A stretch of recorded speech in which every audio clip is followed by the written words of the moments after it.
আসসালামু আলাইকুম ওরহমতুল্লাহি ওবরাকাতু। অনেকদিন পরে আপনাদের সামনে আসলাম, দীর্ঘ বিরতির পরে। সবাইকে আন্তরিক শুভেচ্ছা মুবারকবাদ জানাচ্ছি। আল্লাহ তাআলা আমাদের সবাইকে সুস্থ রাখুন, নিরাপদ রাখুন।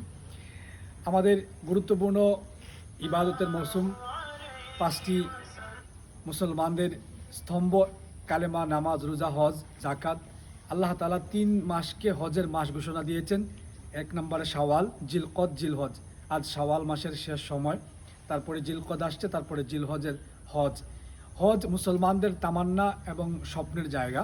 প্রত্যেক মানুষ, ধনী গরিব, সবাই হজ করতে চায়। তো আল্লাহ তাআলা যাকে সামর্থ্য দিয়েছেন তার হজ নসিবে জুটে। আমাদের যাদের সামর্থ্য নেই তাদের জন্য কিছু নসিহা, কিছু আমল, যে আমলের দ্বারা হজের সওয়াব পাওয়া যাবে ইনশাআল্লাহ। 5টি আমলের কথা আমরা আলোচনা করব।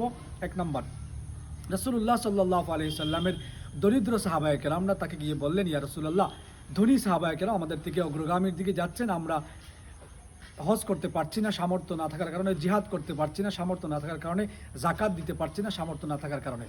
রাসূলুল্লাহ সাল্লাল্লাহু আলাইহি সাল্লাম প্রথম আমল বললেন যে যেই মানুষ প্রত্যেক ফরজ নামাজের পরে 33 বার সুবহানাল্লাহ, 33 বার আলহামদুলিল্লাহ, 33 বার আল্লাহু আকবার এবং 100 বারের সময় লা ইলাহা ইল্লাল্লাহু ওয়াহদাহু লা শারীকা লাহু লাহুল মুলকু ওয়া লাহুল হামদ ওয়া হুয়া আলা কুল্লি শাইইন কাদির, সহিহ বুখারীতে এবং সহিহ মুসলিমের সমন্বিত হাদিসে এই আমল যারা করতে পারবে প্রত্যেক ফরজ নামাজের পরে, আল্লাহ রাব্বুল আলামিন হজ এবং উমরার সওয়াব তার আমলনামায় দিবেন। 2 নম্বর, প্রতিদিন ফজরের নামাজ আমরা যারা পড়ি না, পড়ার অভ্যাস করব। ফজরের নামাজের পরে কিছু সময় বসার পরে, যখন সূর্য উদয়ের সময় হয়, তারপরে সূর্য উদয়ের হারাম সময়ের পরে এশরাকের নিয়তে 2 রাকাত নামাজ আদায় করলে একটি হজ এবং একটি উমরার সওয়াব নিয়ে সে বাড়িতে ফিরবে। 3 নম্বর আমল, আমরা সকলেই মসজিদে আসি নামাজের জন্য। এই মসজিদে আসা যদি আল্লাহর জন্য হয়, ইখলাসের সাথে হয়, আমার নিয়তের পরিশুদ্ধতা থাকে, তাহলে ইনশাআল্লাহ আমাকে আল্লাহ তাআলা হজ এবং উমরার সওয়াব দিবেন। 4 নম্বরে, মসজিদে আসার মধ্যে নিজে দিন শিখা এবং অন্যকে দিন শেখানো। আমি যা জানি অন্যকে জানাবো, আমি যা জানি না বাল্লিগু আন্নী ওয়ালাউ আয়া, অন্যকে আমি জানাবো এবং শিখবো। এই নিয়তের মধ্যে থাকলে আল্লাহ তাআলা হজ এবং উমরার সওয়াব দিবেন। 5 নম্বরে, সর্বশেষ, আল্লাহ নবীর কাছে একজন সাহাবী গিয়ে বললেন জিহাদে যাবেন।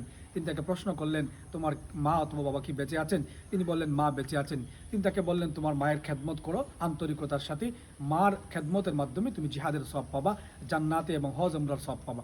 এই 5টি আমল খোলাসা কথা আমরা যদি করতে পারি, ইনশাআল্লাহ আমরা দরিদ্র মানুষ হতে পারি, গরিব মানুষ হতে পারি, কিন্তু আল্লাহ তাআলা আমাদেরকে সহজভাবে হজ এবং উমরার সওয়াব দিবেন। এবং আল্লাহর কাছে আমরা তৌফিক কামনা করি, আল্লাহ তাআলা যেন আমাদেরকে হজ এবং উমরার মাসে তার জিয়ারা, তার হাবিবের বাড়ি আমাদেরকে দেখার নসিব করেন। আর আমাদের সকলের জীবন দিন অনুযায়ী, ইসলাম দেশ মানবতার অনুযায়ী আমরা যেন সাজাতে পারি, পৃথিবীর নির্যাতিত মজলুমদের পাশে আমরা দাঁড়াতে পারি।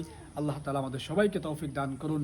নাসরুম মিনাল্লাহি ওয়া ফাতহুন করিব ওয়া বাশশিরিল মুমিনিন। আসসালামু আলাইকুম ওয়া রাহমাতুল্লাহি ওয়া বারাকাতুহু।